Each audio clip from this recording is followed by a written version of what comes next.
So welcome back, and we're getting to some more great material here. So these are the anatomical terms. We'll have lots of practice in lab with these. I suggest again, this is one of those things, use your own body as a model. Really great. And we'll start with the three major sets of terminology that we have. We have the top of the head, which is towards the superior end, the bottom of the feet towards the inferior end.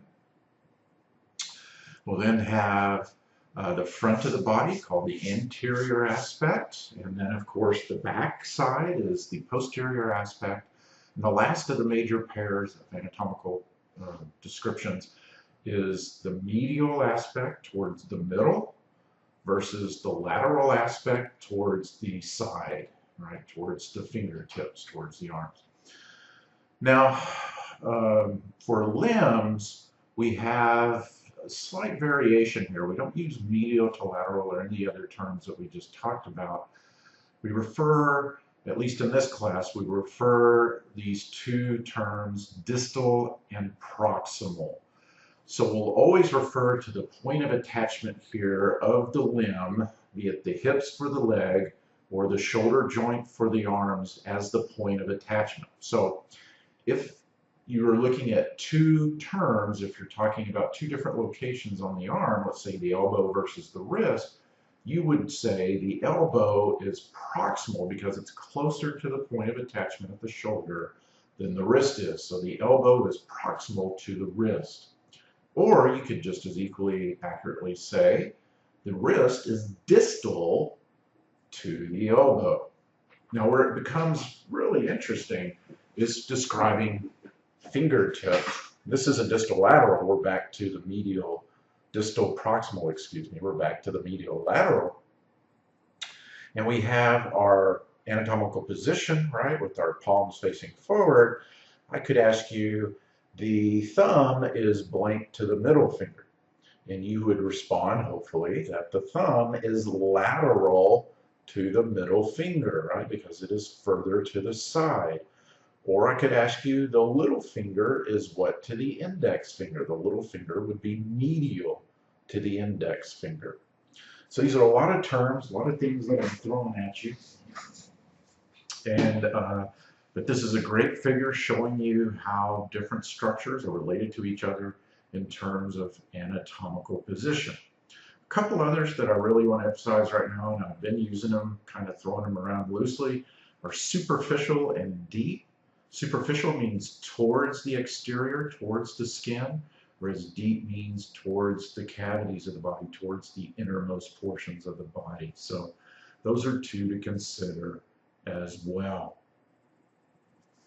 Now, whenever we deal with positions in the human body, we have to consider the planes those positions occupy. If you're good at math, then you'll know that when two planes intersect, that forms a line. But when three planes intersect, that forms a specific point, and that's great. That's what we want. Really important in surgery, brain surgery, when you're getting radiation treatment and so forth, you want to make sure you get those at a specific point. So the three planes that we'll be dealing with have to do with the terms we just discussed. The plane that describes the position from the superior point to the inferior point is termed the horizontal or transverse plane. Okay, so it will describe the position from head to toe. For the position from the front surface of the body to the back of the body, we will call that the frontal plane. And then finally, the plane that defines the left to the right position, or more appropriately, the medial to the lateral, is called the sagittal plane. There's a unique position for it called the mid-sagittal. And the mid-sagittal is where humans have what is termed bilateral symmetry.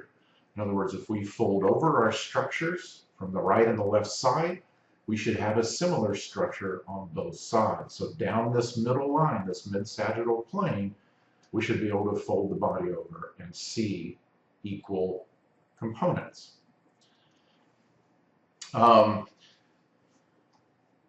The third major thing that we're going to cover in this particular video are the structures in the thoracic cavity. The thoracic cavity, of course, also known as the chest cavity, defined here in the blue, defined at its most inferior position by the diaphragm. This is what separates it from the cavity below. The thoracic cavity is called a ventral cavity. This is a term that you need to get used to. Ventral is belly side. Dorsal is back. Think of the dorsal fin of a shark. So ventral is belly side. So on the belly side of the human, we have two cavities, the thoracic and the abdominal pelvic. Next video will be about the abdominal pelvic. Thoracic cavity, then above the diaphragm, up to the top of the ribs here where they form, and the clavicle, right just above it. So it'll be about right there is where the thoracic cavity ends and the neck begins.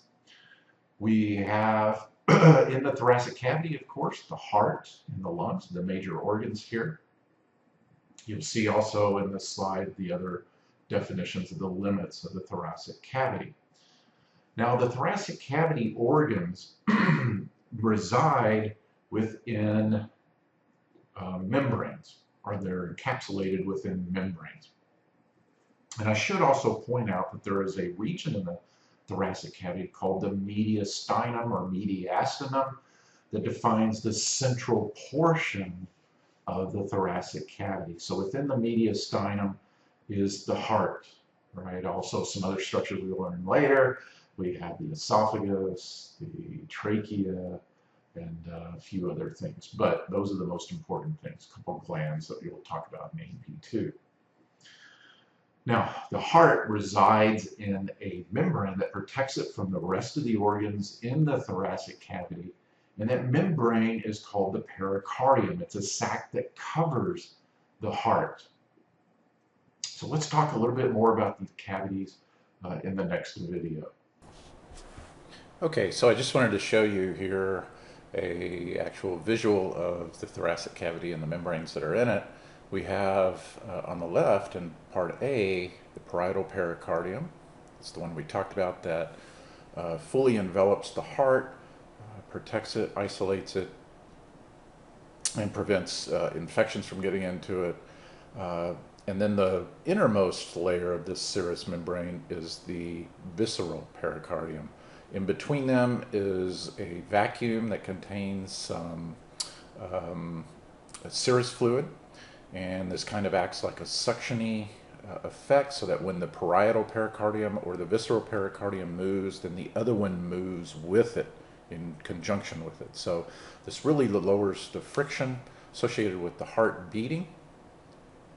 And on the lung side of things, in the pleural cavities, we have the same type of arrangement. We have the parietal pleura, which is a tough membrane that surrounds the entire lungs and isolates them, protects them, just like with the parietal pericardium.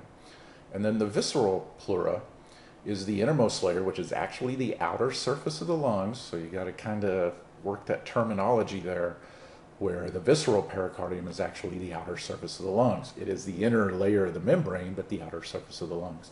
In between them again is the vacuum with some serous fluid that provides the suction-y effect. So we get this cohesive movement between the parietal and visceral pleura.